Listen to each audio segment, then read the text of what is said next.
Want to keep your children busy while they gain beneficial knowledge this Ramadan? We have the perfect solution. Download the One for Kids TV app, which features lots of fun and educational videos and songs your children will enjoy. All the content is authentic and music-free. Available for download from these platforms or visit www.oneforkids.tv.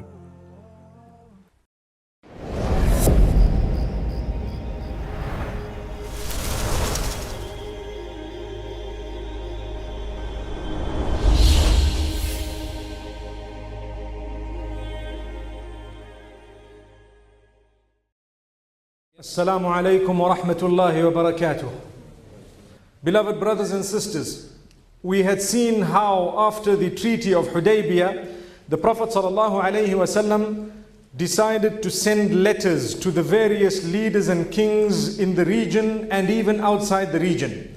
This was the first time that ambassadors were sent in this particular way, where a letter was written. The Prophet ﷺ, being unlettered, he instructed people from his companions who could write to write the letters. They were short, to the point. The message was delivered, and the Prophet ﷺ sent his ambassadors across.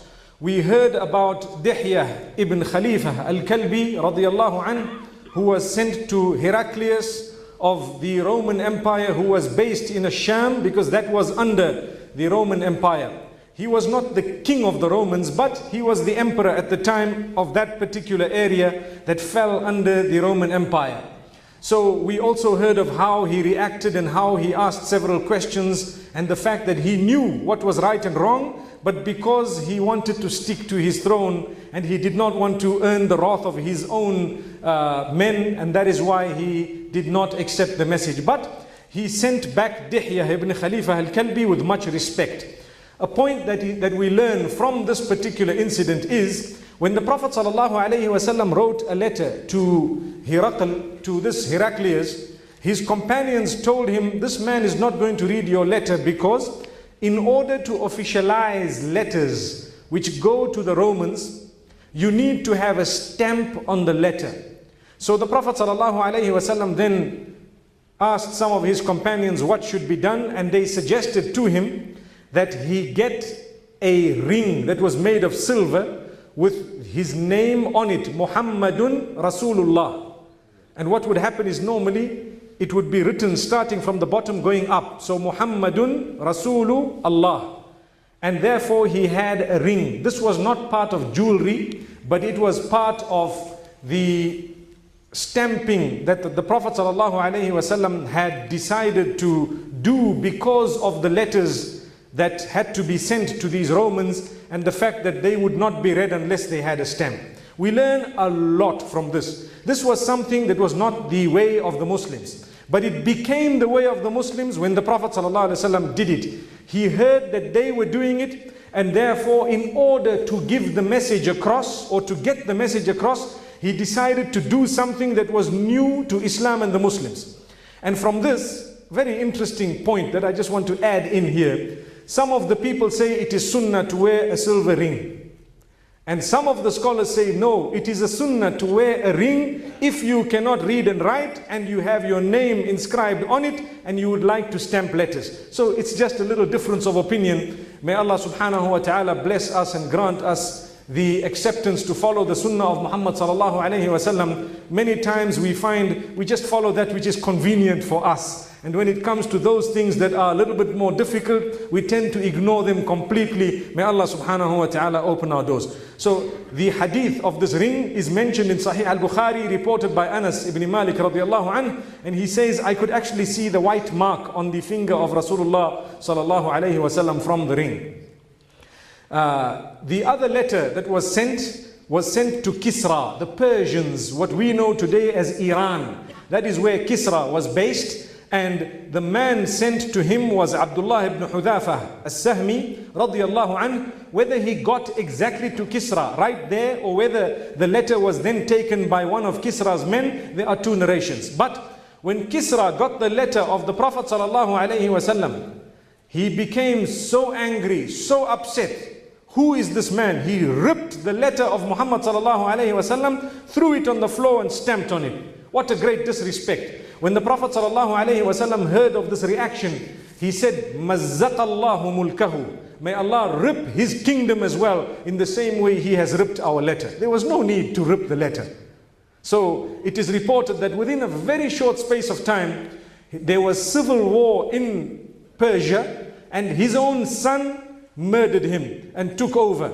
And there was chaos which resulted in the end of that particular empire. May Allah subhanahu wa ta'ala grant us strength, and may He grant us a lesson. We do not disrespect that which is sacred in the eyes of Allah subhanahu wa ta'ala. May Allah subhanahu wa ta'ala open our doors. Then there was An-Najashi. We know the Negus, who was based in Abyssinia. The Muslims, but with the leadership of Ja'far ibn Abi Talib radiallahu anhu, were sent for the first migration to Abyssinia. They were still there. The Prophet ﷺ wrote another letter to him. Several letters were actually written to this Najashi. His name was Ashama.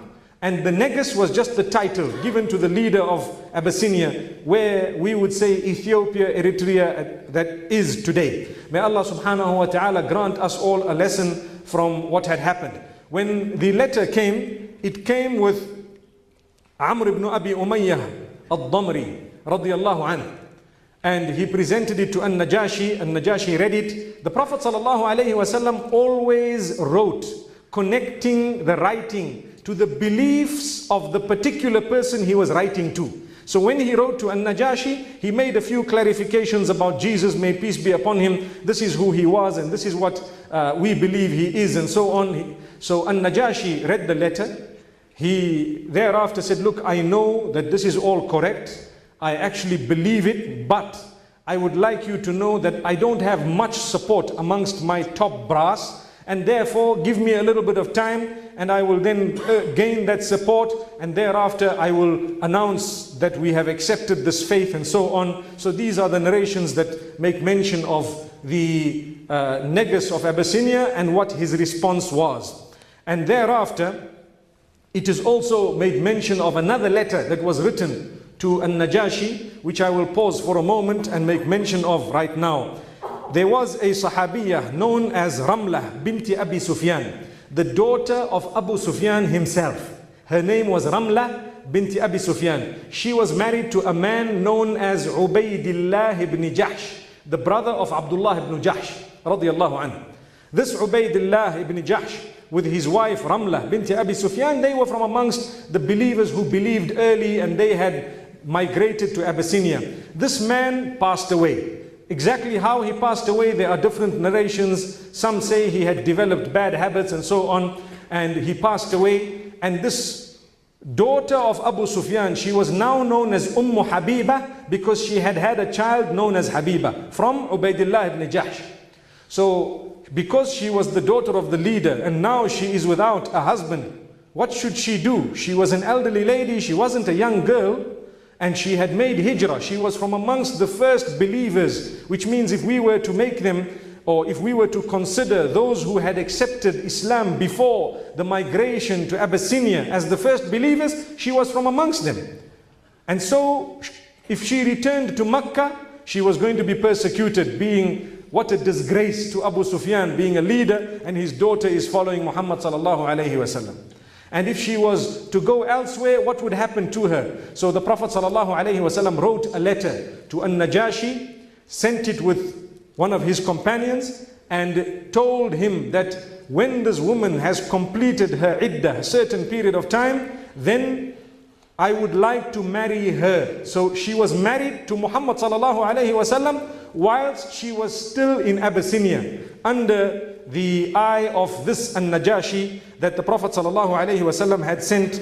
And her guardian was a man known as Khalid ibn Sa'id ibn al-As radiyallahu anhu. Habiba radiyallahu anha became known as al-Mu'mineen. She became known as the mother of the believers, Ramlah binti Abi Sufyan. And by this action, the Prophet ﷺ became very closely related to Abu Sufyan radiyallahu anhu, so much so that he was married to his own daughter.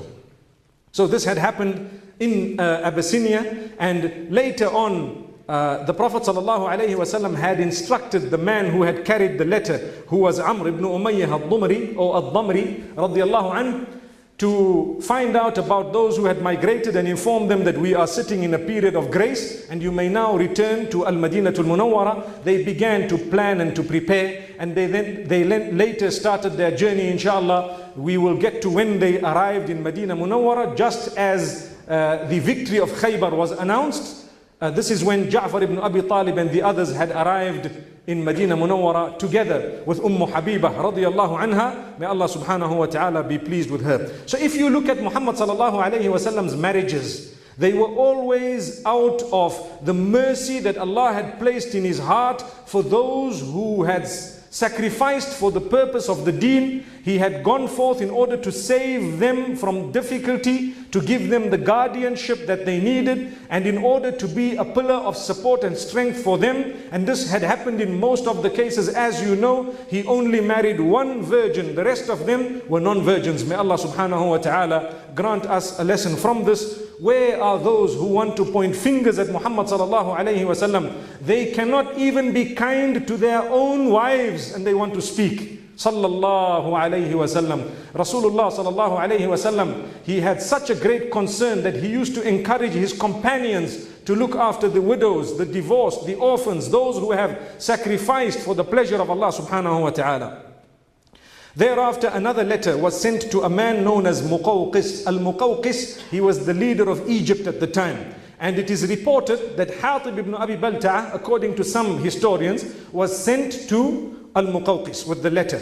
This man got the letter. He did not accept Islam. He understood very well what the letter said. And he decided, look, let me send some gifts with this man, Hatib ibn Abi Balta'a, radiyallahu anhu, to Rasulullah sallallahu alayhi wa sallam. And he makes mention of something important. He wrote back a letter. And he says, look, I have understood what you've said and what, so on. And I am sending you a few gifts. From amongst them are two ladies.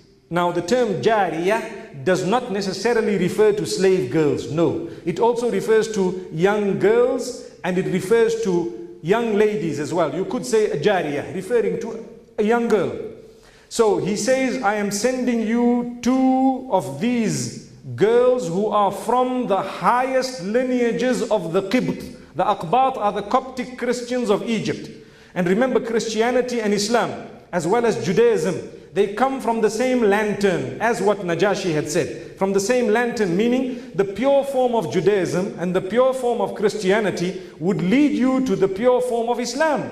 May Allah subhanahu wa ta'ala grant us goodness. And then when he sent an animal as well, a mule, according to some narrations, to Rasulullah sallallahu alayhi wa sallam with a few other gifts. And the Prophet sallallahu alayhi wa sallam then took Mariyah al-Qibtiyah, and according to some narrations married her, and according to some narrations he remained with her as a person who was gifted to him sallallahu alayhi wasallam. I would incline more to the narration that states that he married her sallallahu alayhi wasallam. He had a child from her known as Ibrahim ibn Rasulullah sallallahu alayhi wasallam, who passed away in his infancy. We ask Allah subhanahu wa ta'ala to grant us goodness. Many of us sometimes look at those who have lost children in their infancy, and we lose track of the words we want to say to them. One of the most powerful words we could utter to them after the dua and the reminder that everything is in the hands of Allah is to remind them of what happened to the most blessed and best of creation, sallallahu alayhi wasallam. He lost most of his children before he passed away, and he lost more than one wife before he passed away, subhanallah. So he had lost many of his relatives. In fact, he was born an orphan, and he lost his mother when he was also quite young. Thereafter, we find a letter that was written to Al-Mundhir ibn Sawa al-Abdi of Bahrain, the king of Bahrain. This man, Abu al-Ala al-Hadrami, was sent to him, radiyallahu anhu, and when he got the letter, he understood it, he accepted Islam, and all the Arabs of Bahrain accepted Islam as well. They accepted Islam with him. And the Prophet ﷺ received a response from him. And one of the methods of Rasulullah ﷺ was that he did not remove those people from the leadership that they were holding, but rather he helped them, he guided them, and they remained the leaders. So he remained the leader of Bahrain, and he was instructed what to do with the others and so on, and he was given instructions by Rasulullah sallallahu alaihi wasallam, which he followed properly. Thereafter, there was a letter also that was sent to one of the leaders of Yemen, one of the Umara, one of the leaders of Yemen, who was known, according to some of the historians, as Badhan ibn Sasan. And this man had accepted Islam. The same thing happened. The Prophet ﷺ kept him there in Yemen, and even after he had passed away, his son was allowed to take over from him. And then there was a letter that was sent to the Amir of Busra, that was also going up north to the region of Asham, where the Romans had been ruling. And the Prophet ﷺ sent a companion known as Al-Harith ibn Umayr al-Azdi radiyallahu anhu. On the way to Busra, he passed Mu'ta. And in Mu'ta is the name of an area, the Ghassanites, the people from the clan of Ghassan, they were ruling there. And one of the men, Sharahabil ibn Amr al-Ghassani, he got hold of this ambassador of the Prophet ﷺ. Where are you going? He says, I'm going to the Amir of Busra. So he tied him up and executed him. So this was a messenger who was killed. Later on, the Prophet ﷺ prepared an army of 3,000 men that marched on to Mu'ta, and inshallah we will get to that. By the will of Allah, perhaps tomorrow, we will look into that particular war. The reason of that war with those Romans was because they had executed a man who was an ambassador to Rasulullah, from Rasulullah ﷺ to them. So people must not think that the Muslims went out in order to spread their religion by the sword. Never did that happen, subhanallah. It was those who had attacked the Muslims, those who had harmed them. Revenge was permitted, retaliation was permitted, and therefore, when they were attacked, they had attacked back. Here there was a man, one man was executed. What do you want the Muslims to do? Sit back and wait for the rest of them to be attacked? Or prepare and go and tackle them? Why did you do this to our man? May Allah subhanahu wa ta'ala grant us a deep understanding. Thereafter, there were letters also that were sent later on in the 8th year of Hijrah. Remember, these letters were not all sent together. I'm just clustering them together, but they were spaced out. Some of them were sent right at the beginning, whilst others were sent even later on. Amr ibn al-As radiallahu anhu was not yet a Muslim, but after he accepted Islam, the Prophet sallallahu alaihi wasallam sent him as well to Oman. And there were two leaders there in Oman. It is reported the names were Jayfar and Abd.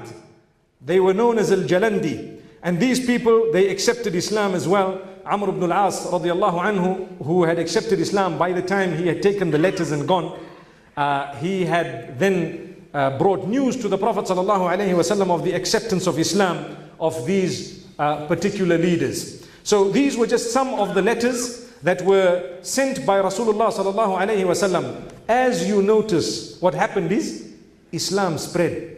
It spread further than Quraysh would ever have dreamt of. And this is why, amazingly, not only was Abu Sufyan from amongst those who heard with his own ears what Heraclius had to say, but the others actually accepted Islam. And not only tribes, nations accepted Islam. Just by listening and by understanding this message is good. I haven't gone into the details, but there are very interesting details mentioned in the books of Seerah and the books of history. May Allah subhanahu wa ta'ala grant us a lesson. Have you checked out the One Islam TV app yet? Well, if you haven't, here is some feedback from those who have. Absolutely worth it, and an excellent service to provide with so many videos to choose from, and all ad-free. It's awesome that I can watch while working, listen to good lectures, and discuss with fellow Muslims all in one place, without ads. I got tired of YouTube. This app has changed my life. This app is perfect. So many videos to choose from on all topics. May Allah reward those who made this app.